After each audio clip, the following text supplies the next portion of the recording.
Hello everybody, it's been a little while since I shared a video because I've been busy in a really great way. In today's episode, I want to update you on this book that I've been writing and bring you behind the scenes of this book writing process and tell you 3 things that I've learned from writing this book that are changing the way I'm thinking about life and business. So you know, just another light-hearted episode to get us back in the flow. Let's go! Okay, context first, and then we're going to get into these 3 things. So, bit of context, because I don't know if you're listening or if you're watching how many of you guys know this story, but I am writing my 2nd book. The concept for the book is, am I healing? And the idea is, you have something within you that is going to change the world. There's something special within you that will change the world, but it will change you first. So in order to overcome self-sabotage and self-destruct and those subconscious programs that keep us stuck and keep us playing small and keep us in the weeds, we can't just power through and push through. It works for so long, but then we get exhausted, we get burnt out. Instead of that, instead of winning and pushing and succeeding, we actually have to do the work to heal, to find peace, to find happiness, to feel okay about who we are, and to really trust in the magic of what we've got to bring to the world. So if you're listening on the podcast, you won't be able to see this, but the book cover's white and it says, am I winning? Winning is crossed out, so am I winning? And then underneath it says, am I healing? So the concept is, am I healing? Your idea will change the world, but it will change you first. And the reason I've written this book is because I've shared this story before, but I got into debt 3 times and I went on such an incredible journey with each moment of debt that it changed my life. I think every single one of us has got a perpetual problem, loop, issue that shows up in our life over and over and over again. And no matter how hard we try, no matter how fast we run, no matter how hard we push, somehow we break it. For me, it was money. I could not earn money and hold money. I would get myself into debt, and then in debt I would panic and I would push and I'd go make loads of money, pay off the debt, and then that was uncomfortable to my nervous system, so I'd get myself back in debt and the loop would continue. For other people it's love. They get in a really great place in a relationship and then they self-sabotage, they break it, they find a way to end that relationship or for the relationship to self-implode. So it's easy to look at someone else and think, oh, I can't believe they've got that problem with relationships or food or money, but every single one of us has it, and it's not like we chose it or we actively became this person that isn't it. It's more like there is a subconscious programming, a wound, a trauma, something we don't believe. There's a pain within us, and what I'm realising now is that you can't push through that pain. I love a bit of... I just hit my steps goal by doing that. That's not right, is it? Shaking my hand if you're listening on the podcast. You can't push through it. You can't burn the midnight oil to heal. You can't do that. The healing process is different, and part of it is becoming conscious of the pattern that you're running. The next part, which sucks, by the way, is sitting in the discomfort of the change. So when you run the pattern, like let's say I managed to get £1,000 in my bank in between these debt cycles, having £1,000 in my bank actually felt like death. And I know that sounds crazy, like what the hell, Lisa? But to me, it didn't feel safe because my programming said, it's not safe for you to save money, Lisa, have money squirreled away and earn money. It's not fair, it's not okay, it's not honest. Something in me said that was wrong. And so everything in my programming made sure that I got rid of that money to put me in a position of owing. So I was in a position of a lot of other people like, oh guys, yeah, don't worry, we're all in this same position. Instead of letting myself be okay financially and living and teaching and growing from that place, I always felt more comfortable owing something or somebody instead of sitting in a place of abundance. That is mad. So what happened was, the first time I got into debt was 100k, and when I tallied up that number, I actually didn't tally up the total amount. I stopped at 70. It's all I could handle. I owed so much money, I couldn't even compute the number. But I'll tell you this, it wasn't my fault. It wasn't my fault. Who was to blame? Who hadn't taught me? Who hadn't helped me? Who hadn't paid their invoice? I had a reason and an excuse for every single pound that I owed, every £100,000 that I owed. I thought, nah, not my fault. And that was a big problem. So instead of healing that, I just got to work. That was my programming. We work hard in this family, we can figure anything out. So I just pushed through and I paid off every penny. Not long after that, I thought, hang on, something's not right here. Tallied it up and I got myself back into £65,000 of debt. That was shocking. But the weird thing about it was, as I got into debt that second time, I watched it happen. I remember saying to myself, Lisa, you are riding your retainers here, you are not out selling, you're not posting on social, you're gonna run out of money. And like consciously I knew that, so this time I could match my actions to the outcome, but I was powerless to stop it. I was running this self-destruct program which I couldn't fully see and I couldn't pull the plug. It's almost like I wanted to go into self-destruct just to see what would happen, but it wasn't even that conscious. I just know that I couldn't change it. So then I paid all that debt off, and like we're talking years of work and graft and tears and therapy and panic and God knows what. The third time I got into debt, 8k, which to a lot of people sounds like, whoa, that is a lot of debt. To me, I was like, thank God I've stopped at 8k. The third time I got into debt, I could see myself doing it. I saw the programming, I paused and I said, no, Lisa, not again. And it wasn't as simple as, oh, so then I just stopped being in debt. It wasn't that. What had preceded, in the years leading up to that third debt calculation, I'd been healing, I'd been changing, I'd been growing. I stopped running away from my problems and using work and graft and grind to make it through. And I started sitting in the discomfort of, you know when people go, what is wrong with me? I used to ask that, like, what is wrong with me? But not in a mean, horrible way. I mean, sometimes I probably did, like, what is wrong with you, Lisa? But I would sit and go, what must I believe about myself in order to think being in debt is a better way to behave? Because if you're running a pattern and you're living a situation over and over, something in your subconscious programming says this is better for us. We are safer here. We are safer when we are single, we are safer when we rely on ourselves, we are safer in debt. Something within us is running that program, getting us into that situation, or we've run the program and now that we're in that situation, we're using something like debt, food, alcohol, sex, it could be anything, to make us feel better, to self-soothe. And so what I had to do was to sit in my big girl pants and be like, Lisa, you're an adult, you're safe, it's an abundant world. You can be, do, have anything you want. You can create anything. There's books, there's YouTube videos, there's podcasts, there's so much available for free. Because let's be honest guys, I was broke, like worse than broke every single time. You've got to figure out what's going on. And that is where I dug deep into nervous system regulation, inner child work, trauma, healing, talking therapy, journaling, and yes, affirmations and subconscious reprogramming. I did that, but I feel like we all do that and we're not really doing it. We're using it as a salve. A salve? A balm? Do you know what I mean by that? It's like we get in a bad situation, so then we go, okay, I affirm, I'm amazing, life is beautiful, and it gives you a temporary lift. But if you're not doing anything to change the program that you're running, to go back and heal the wounds that are causing you pain and keeping you running a program over and over, or changing your behavior in a really physical way that you can feel and you can see, and if you're not prepared to sit in the discomfort of the pain of how you feel, then you're going to run the loop over and over and you're going to keep having to affirm, I am safe, I am well. I think that can only go so far. So what I've been doing, this is crazy, but what I've been doing is documenting this journey of healing and writing about it in this book.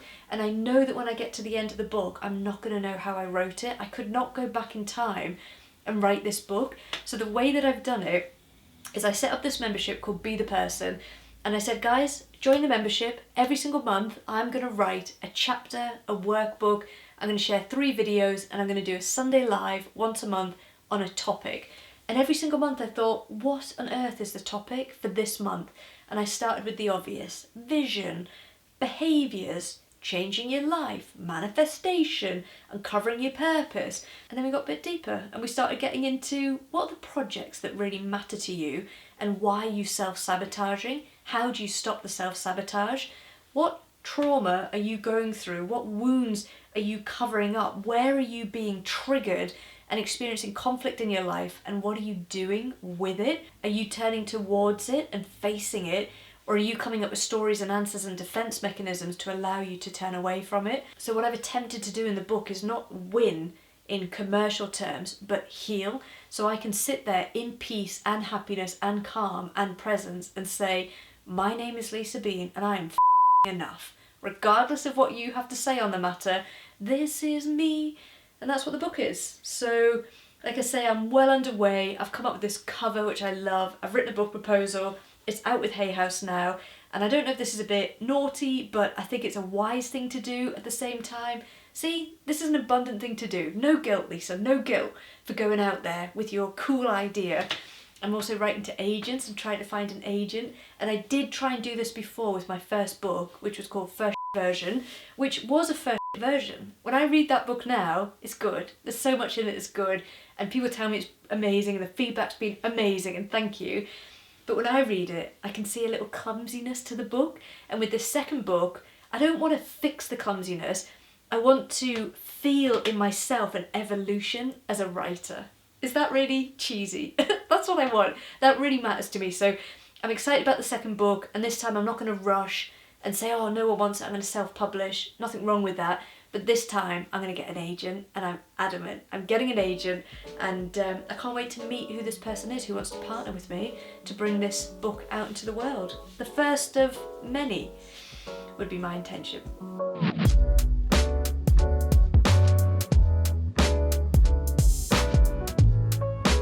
So if you want to follow this journey, I'm going to share chapters and behind the scenes and talk you through this process. I'm going to put a link below and you can sign up to the waiting list for this book. The waiting list, it could be 2 years, guys, but it could be a year. We don't know. We have to see what happens, but I'm writing in the meantime and I'm sharing in this community. So thank you guys for being here. So what I want to do in the second half of this episode is talk to you about 3 of the biggest things that I learned writing this book, and I think you might find them surprising. So what I'm going to talk about really speaks to what it means to be a creator and an artist and an entrepreneur and put something out in the world and feel okay about being seen in that work, okay? So here's the first thing. The first thing I learned was just how important it is to have a framework for the development of your projects, a framework and a deadline. So if you follow along, you might know that I'm doing my master's in psychology. What is wrong with me? I'm doing a renovation of a property. What is wrong with me? On top of that, I've got a multiple 6-figure online coaching business. What is wrong with me? And I thought, oh, with all my spare time, I know what I'll do. I'll write a book and try and get it published. So that is the lunacy of who I am. And I know for so many online entrepreneurs, this is life, isn't it? People say we all have the same 24 hours in a day. They're lying. We don't. A single mum working a full-time job does not have the same 24 hours as an entrepreneur who runs their own diary, who doesn't have children. And like, nobody's winning, nobody's losing unless you're comparing yourself to other people and trying to do what somebody else can do. Don't do that. You've got to look at your own life and circumstances and think, here's where I want to get to. Here are the projects I want to complete and the outcomes I want to finish in the world. And you've got to look at what's available to you and say, how do I maximize my lifestyle, my diary, and my circumstances? That's what you've got to do. So I'm busy. I like starting new projects. I find them energizing. I think my mantra at the moment in my life is finish things, get things done well and put them out. And what has helped me massively is stop trying to do 2 things at the same time, which sounds impossible, but somehow I've managed it. I took all the projects that I had for, let's say, these past few months. I had a university essay due, I had the book proposal due, I've got filming and all sorts of stuff like that due, the renovation, life, and I just put them in order. And I said, Lisa, you have to do this university thing in this time frame, because if you don't, you're not going to get onto the other projects in time. And then when it came to the book proposal, what massively helped me was having a deadline, and I cannot tell you enough how powerful a deadline is. Now, the tricky thing about this is the Hay House deadline for this publishing deal, that is an external deadline. If I missed it, I missed it. In life, we don't always get those external deadlines, right? But you can create them. So working with a coach isn't a good example of this. You can say to the coach, please help hold me accountable, and the coach will go, no worries, I will do that for you. And then you go, coach, can I extend my deadline? And the coach goes, yeah, of course you can. They don't go, no, you missed a deadline, you can't have any more sessions with me. It doesn't happen, does it? So working with a coach is good if you're motivated and you're leveraging their skills, expertise, time frames to push yourself forward. but I think there's stuff you can do to create deadlines you can't wiggle out of. So this is why I did the membership. I said, guys, I'm running this membership, here's the link, here's the fee. Every single month I'm going to produce a chapter, workbook, videos, and I'm going to do the live. No way am I going to be like, yeah guys, sorry I didn't do it this month, couldn't be bothered, or didn't have an idea. Every single month without fail. I think there's one month when I didn't share videos, but the chapter and workbook was banging. But of all of the other months, I think it's about 15, 16 months now, every single month without fail, chapter, videos, Sunday live. And it was that external accountability that gave me so much content and the chance to develop my ideas so much that when I came to write the book proposal, I'm not saying it was easy. It was horrendous. I'm not going to lie about that. I sat down with the book proposal thinking, I'm mint, been doing this work for months, I've got loads of content, to realise I did not have a book outline or a chapter outline or even chapters. I had worksheets and workbooks and ideas that were perfect for a membership. So I do a lot of work to get this ready and translate it into chapters and a book proposal, but I couldn't have sat down and done the thinking and the work all in that 3-4 week period that I gave myself to get the book proposal done. I had the year before to develop the concept, practice my writing, come up with the theme and the idea, and then the book proposal was like a really horrendous process of trying to fit into a jumper that was too small, you know, it's like push that in here and that's not going to fit. It was awful. I'm not going to lie about that, but I equally loved it. So when I say a deadline is powerful, you need a deadline and you're not always going to get one from the outside world. It's your responsibility to find a way to create a deadline. The other thing is a framework helps so much. So the monthly deadline of having to produce a chapter and some videos around a theme was the framework I used to produce this book concept, the basis of ideas that became the book proposal. But the other thing is, when I went to the Hay House event, they gave us an example of a winning book proposal. Guys, I honestly have never had something more helpful in my whole life. When you see what somebody's done, it's aspirational. I thought, I don't know if I can do that, but using her template, this woman's template, and saying, okay, I can see there are these key components. I downloaded this program called Scrivener. It's brilliant. It's for writing books and plays and scripts and things like this. And you can set up different sections. So you can set up different chapters and introduction, then you can drag things and move them around. So it's different to a Word document where you're having to take a whole section and then copy and paste it or cut it and move it. With this, everything's in its own page, in its own section, so you can click it and then drag it and it just reorders. It's brilliant. It means you can do things in sections. So what I did was took that idea and used it for the book proposal. So then I had author bio, covering letter, outline, market concept, all of these different sections, chapter outlines, chapter details, actual chapters. I'd sit down and say, right Lisa, give yourself 60 minutes and see what you can do on this section, and then I'd leave it and come back. And when I came back, I either got to that section and made it better, or I left that section and moved on to another one. And being able to dance around the component parts like that, it was fresh, it was different, at least as a starter, not a finisher. It meant I could process things in my mind subconsciously, or whilst I was sleeping, or playing Scrabble. I went home, played Scrabble with my mum a lot. It was a really good way to switch off, so that when I came back to it, I felt fresh. But each time I had a better and better draft. And then I reached a point where I thought, that bit's pretty much done, that bit's pretty much done, where's the problem areas? And the big problem area I had was the chapter outline. So what are the chapters of the book, and what are you going to write in each chapter? Because honestly, you have to be writing the book to know, and I am, but some of the later chapters I thought, I'm kind of going to know when I get there. So that was really tricky, and I had to put a lot of work into that. But now I've got a recipe and it's guiding me through writing this book. It feels amazing. I would definitely write a book proposal again the next time I do a book, but let's not get onto that yet.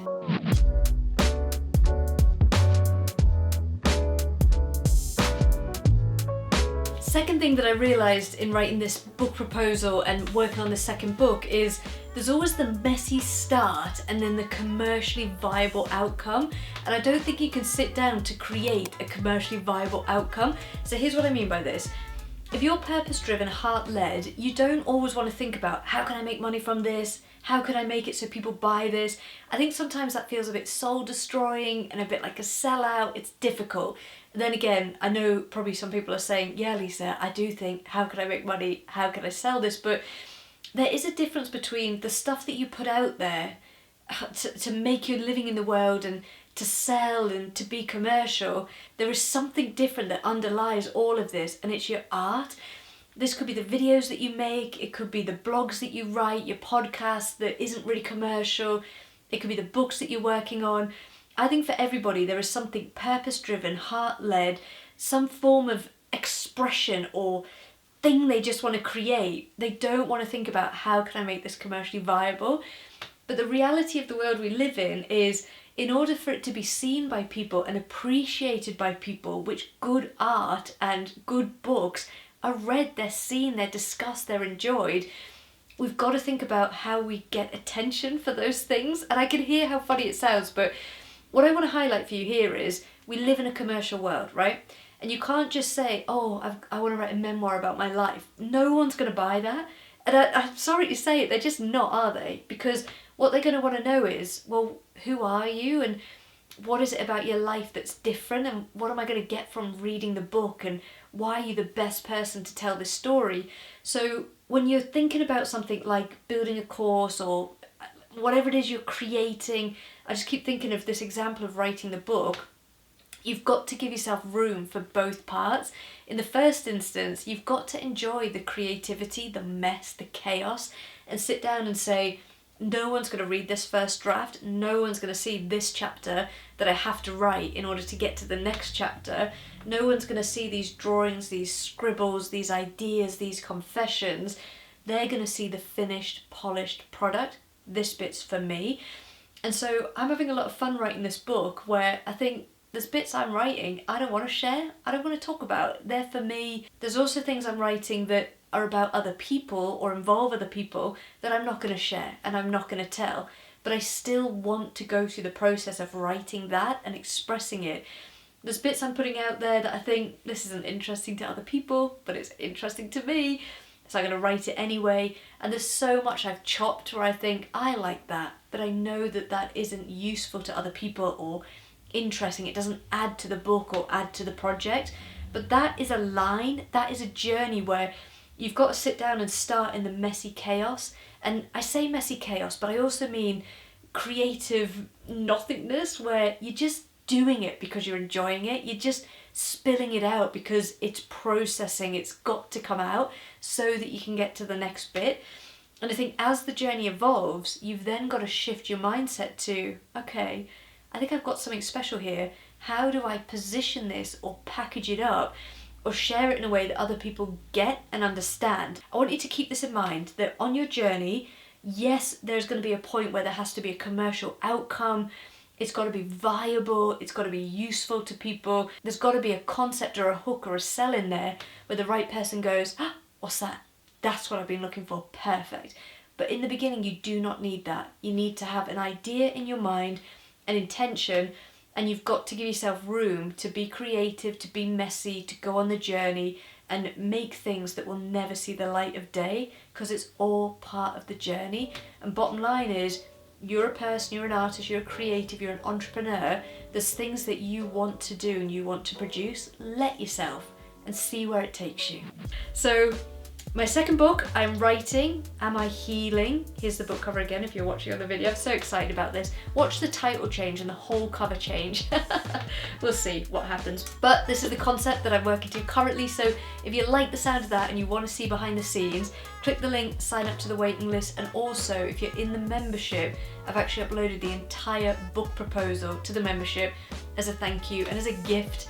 To see if it's useful to anybody reading it, and maybe a little bit behind the scenes. So if you want that, get your butt in the membership and we'll just continue writing this book together, alright? I hope you enjoyed today's episode.